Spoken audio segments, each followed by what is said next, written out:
Content creator হিসেবে এখন পর্যন্ত আমি দুইটা অ্যাওয়ার্ড জিতেছি, একটা টিকটক অফিসিয়াল থেকে, একটা হচ্ছে হলো ইউএসএ ডালিউড অ্যাওয়ার্ডস। যাই হোক, এখন আপনাদের পালা। আপনাদেরকে বলবো যে কন্টেন্ট ক্রিয়েটরদেরকে নিয়ে আমি যে ওয়ার্কশপটা করতে যাচ্ছি, গুড নিউজ হচ্ছে তার ডেট অলরেডি ফাইনাল করা হয়ে গেছে। ফেব্রুয়ারি 8 তারিখ সেটা হতে যাচ্ছে। ইতিমধ্যে যারা ইমেল দিয়ে রেজিস্ট্রেশন করেছেন তাদেরকে ইমেল ব্যাক করা হয়েছে। আপনারা আপনাদের রেজিস্ট্রেশন ইমেলে চেক করে দেখুন কি বলা হয়েছে সেখানে।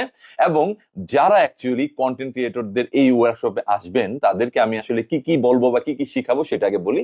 সকাল 10টা থেকে সেটা শুরু হবে এবং এর মাঝে একটা সকালের নাস্তাও পেয়ে যাবেন। পাশাপাশি আমরা ওয়ার্কশপটা পাবো সব মিলিয়ে হয়তো বা 5 ঘন্টার মতো। এর মাঝে আবার আপনাদের লাঞ্চ ব্রেকও থাকবে। এবং আমি যে কাজটা করব, কন্টেন্ট ক্রিয়েটরদেরকে প্রথম থেকে শুরু করে লাইক কিভাবে কন্টেন্ট ক্রিয়েটর কোন কোন প্ল্যাটফর্মে আপলোড করতে হয় সেগুলো নিয়ে যেমন কথা হবে, তেমনি প্রতিটা কন্টেন্ট ক্রিয়েটরদের যে যে প্রবলেম গুলো ফেস করে সেগুলো নিয়ে কথা হবে। কি কি অ্যাপ ইউজ করে এডিট করা যায়, এডিটের কিছু দেখানোর চেষ্টা করব। এবং কপিরাইট কিভাবে মেনটেন করা যায় সেটাও দেখানোর চেষ্টা করব। কি কি ভুলগুলো আমরা অলওয়েজ করি কিন্তু আমরা জানিও না যে এই ভুলগুলোর কারণে আমাদের পেজ ব্যান হয়ে যেতে পারে।